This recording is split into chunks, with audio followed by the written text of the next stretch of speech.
Good afternoon, ladies and gentlemen. Thank you very much for staying so long and providing audience for what we have to share here.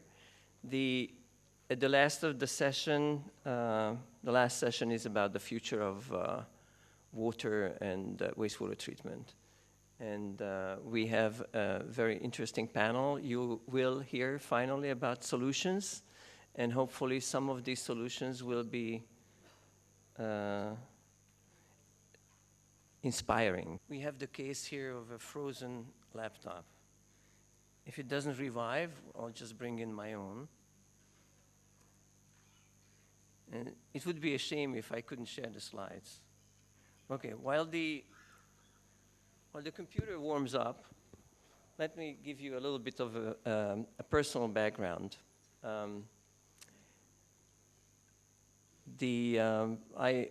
I was born and educated in Hungary as an architect.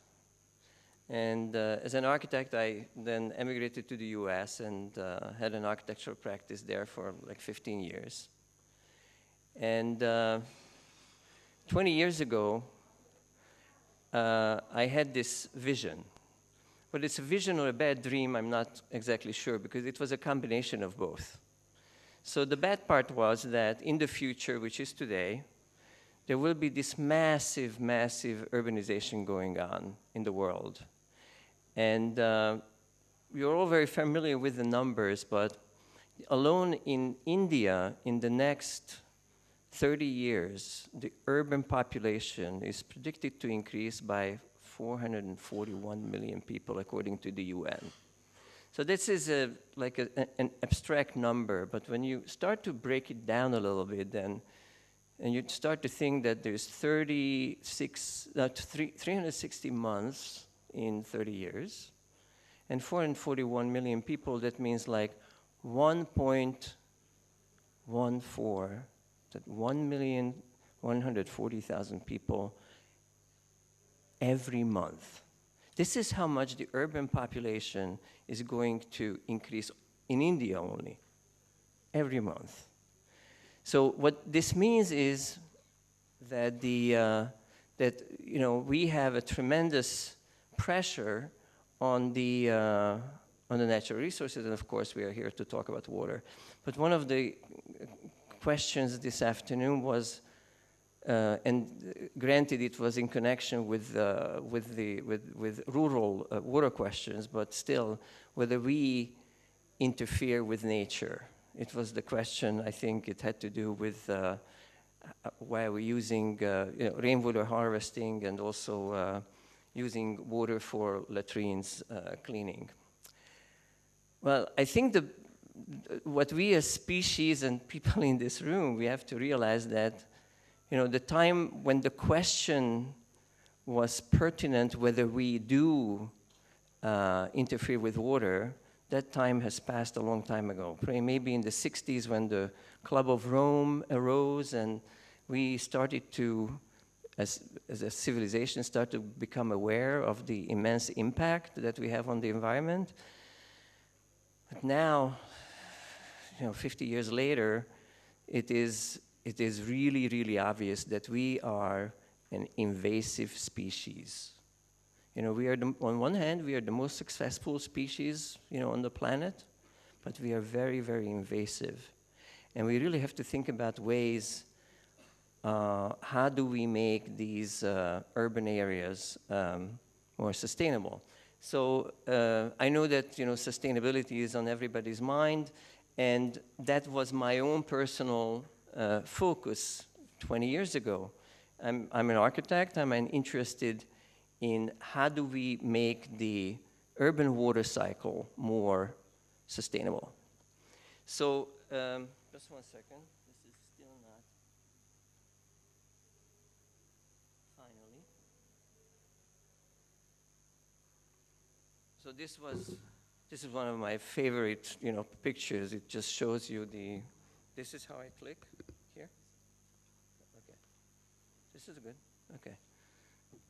So this just shows as I toggle back and forth, it just shows you how the graphic illustrates how we how we covered the entire globe, like really, really quickly. But the point is that as some of you who are officials in various municipalities look high and low, you find the rivers are dry, the groundwater is depleted, and at least in places where you have already wastewater treatment plants, interestingly, the most reliable water resource you will find in the wastewater treatment plants. The traditional approach, which is what we looked at 20 years ago, was to build these treatment plants outside the cities because they are large, they are smelly and ugly, and really nobody wants to live next to them. But it also means that the traditional approach has been to build these massive pipes, 20, 30 kilometers outside urban areas for the reasons we just discussed, and treat the water there and then get rid of it. Now, because of water scarcity, we know very well that this is not, we can't just discharge the water, we really have to reuse, which means that if we were to follow the traditional approach, we would have to build all the infrastructure to bring the water back to the city where it's used. And moving water takes a lot of energy. A lot of energy comes with carbon footprint, so we would be in a vicious cycle. So one thing we can do is try, in particular as an architect 20 years ago, is we really need to think outside the box and see if we can bring these facilities into the city. But of course, with that comes a lot of challenge because land is very valuable, and even today, with the various wastewater treatment plant programs that's going on in India, one of the key issues is how do we find land? So the good news is that there is an analogy to reach back to. We, as engineers and regulators, we have solved a similar problem 150, 200 years ago, which was the outhouse, okay? So the outhouse was not glamorous, was smelly, certainly not something you would want your kitchen next to. But today, for new apartments in the middle of the city, we build beautiful bathrooms, which are typically maybe only 5, 6 meters from your kitchen. It's totally okay. Just to illustrate how far the outhouse has come, I would like to show you one of my favorite advertisements that I see across the world, actually, which is this one. Just take it in. This is, we see a glamorous couple, young, after a night out, obviously in a very expensive apartment, high up in the skyscraper, and there's a little tension in the air.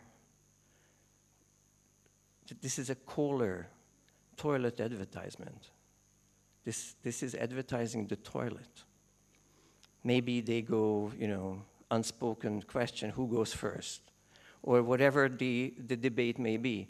But the idea is that we have taken the outhouse to this level of acceptability. And what we need to do now, our next task, is take the wastewater. When we have to take the wastewater treatment for recycling, we have to do it where we produce the water. So the water cycle becomes much more sustainable in the cities. So how do we do that? So after a lot of thinking, we realized the most important aspects are it needs to be compact, it has to be free of odor, and obviously needs to be efficient in order to be sustainable, and it has to be aesthetic. For those of you in the industry, from the industry, aesthetics is certainly not a terminology that would even cross your mind in connection with wastewater treatment. But once you move into the city, you really have to dress up and you have to think about all the other functions that are around you, and you really have to think about land value next door. So that requires a lot of integration. We found 3 key components that are necessary in order to achieve the desired effect, which is we need to combine technology, high-tech technology, wastewater treatment technology, with nature, because nature induces a lot of confidence and has other benefits as well. and also, of course, architecture. And what we have done is developed sort of the beginning of a new genre. When I say a new genre, a new facility type, the water recycling center that can be integrated into the cities. These are much smaller, uses less energy, and of course they have the look and feel of botanical gardens. This is not a dream. It was a dream. It's not a dream anymore. It's reality. We have built close to 100 treatment plants, or under, like 30 of them are under construction in 10 countries, in 4 continents in the past 20 years. It's not easy, but it's possible to do that. And because the reason I'm saying it's only the beginning, because there are a lot of functions, as you will see in the next few slides, that are still unexplored, and a lot of further possibilities for integration. Just for those of you who are technically curious, I will spend 2 minutes on the core aspect of it, which is that we use the traditional, what is called activated sludge approach, where we have a lot of microorganisms in the water. These are usually 5-6 meter deep reactors, just like in any traditional reactor or treatment technology. The difference is that we put plant tracks on top and plants with the roots in the plants. Remember the nice greenery that you saw in the previous slides? The role of the plants is not to treat the water, but because of the roots are dangling into the water, they create a habitat for a very diverse biology. That biology is sitting on the root, it's living there, and it consumes the contaminants in the water. And we add artificial roots in the system because this is a very efficient way of increasing population density. Increasing population density, this is a layman's way of saying that we keep a lot of bugs in the same cubic meter of reactor so that we can make these treatment plants very small. Actually, we can increase the efficiency by about 4 times, which results in much smaller footprints. Remember, we want to move into the city, therefore we have to be very small because land is very expensive. And we arrange these reactors in a cascade fashion so as to allow distinct and complex ecologies to develop in each of these reactors. Without going into a lot of technical details, the bottom line is that we use more complex ecology than the rest of the industry, and there are economic benefits stemming for them. One of the economic benefits is that we can make it much smaller, and therefore we occupy much less land. Just to give you a quick overview, I lost a video here, unfortunately, but my point is that with all these, early examples, and with now a mature solution, now we can look at it of all the possible applications that we can apply this to in various parts of the city. This will include, residential areas, industrial areas, commercial areas, and a lot of upgrade possibilities. Because in many parts of the world, where wastewater treatment plants were built 30, 40, or even 20 years ago, the urban sprawl that we have talked about have now reached the once outside the city facilities, and now they are encircled by residential areas, so the same issues arise there as well. Just a few examples, just to illustrate what this possible future genre looks like. This example is in a suburb of Seychelles outside Vancouver. And instead of having the water treatment outside the city, it's smack in the middle. You can see the yacht club just a few blocks away, right here. And this is the treatment plant. In fact, the houses across the street are worth about $350,000, $450,000. The fact that this facility was built across the street didn't affect the land value at all. as a matter of fact, these facilities no longer are called wastewater treatment plants. These are called water resource centers. And we, stakeholders in the industry, we really have to think about stopping using wastewater treatment, because that impedes on the reuse, a lot of the reuse aspect. We use the water, so therefore it's used water, and then we make it new, and the water resource, in the water resource centers or water resource gardens. We have built already, like with local partners, more than 30 plants in France. These are some of those examples. And what you see, obviously, is the top of the reactor. And underneath, where you see the yellow walking area, there you would find a 6-meter reactor space, which is teeming with life. And of course, if this is your treatment plant in the background, then you can easily visualize how it can be part of the urban park. Also, think about that. Wastewater treatment plant, once you think about it as a water resource, are the places where you will actually produce a lot of clean water. And that creates an opportunity to display that water and use it in creating habitat in the concrete jungles that we are building all over the world in the name of urbanism. And these areas that are supported by the clean water that we just regained can also be used as a little bit of biological habitat in the midst of losing all those species. This example is the one for an old treatment plant, where this treatment plant was built 50 years ago, and we took it, it's 80,000 cubic meters, 80 MLD, and we increased capacity. While you do this kind of upgrade, you actually increase capacity, and both in terms of hydraulic capacity as well as meeting stricter discharge standards. And this would be the exterior, and this would be the interior with the water display there.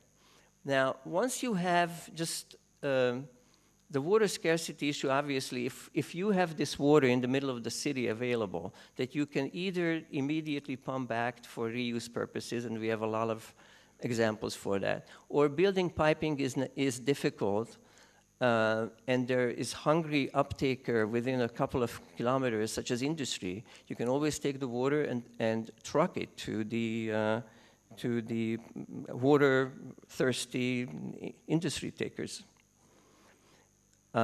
This example is actually in China. I spent my last 4 years in China. They build very fast. They're very determined to apply whatever they need to do to build sustainable cities. And you can find very, very efficient cities in China, actually. You see the residential tower, and then the water resource center right next door. Across the street is actually the office buildings with restaurants on the first floor. This other example is in Hainan Island, which is like Hawaii in China, and the water treatment plant, recycling plant, is in the middle of the traffic circle. You can see it right there. Here, it's under construction. And these expensive apartments that look down on this traffic circle, they have no idea that what they see in the middle of the traffic circle is actually the part of the reactor. And the water is obviously recycled for irrigation purposes here. An illustration of how this approach can increase land value. In Indonesia, in the country's largest industrial estate, we were asked to replace an old treatment plant, which had the capacity, I read it for you, which the old treatment plant, which is in an orange color, had the capacity of 22 MLD. They needed to double the capacity, and we built a plant for 45 MLD in almost half the size, which illustrates to you that's about almost like 25% of, if you compare apples to apples. And the idea of the developer here was that once the new plant is built, which, by the way, looks like this, then they can take down the old plant and sell the land of the old plant, and because nobody minds to, have their offices next to this garden. Our title is The Future of Wastewater Treatment, and you've seen the glamorous bathroom picture. The equivalent is in something like this. This is a project where we were approached by a developer who realized that for some reason they have to build a treatment plant, but if they use this approach, they can actually develop the land beyond the treatment plant. So what we designed for them is a combination of real estate development and the treatment plant. So what you see here is this part of the development is the water resource garden, with pre-treatment, sludge treatment behind the doors. And you can see the reactors in these cascading dark gardens. And next to it is the building lobby. People usually ask me, how do you make it odorless?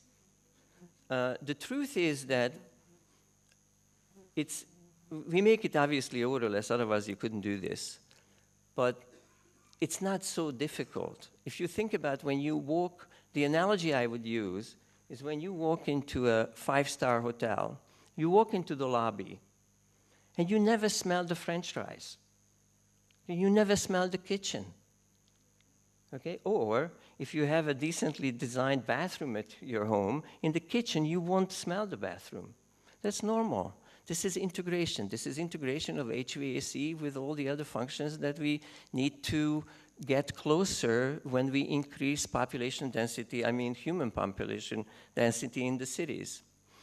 And I would like to conclude with the last example.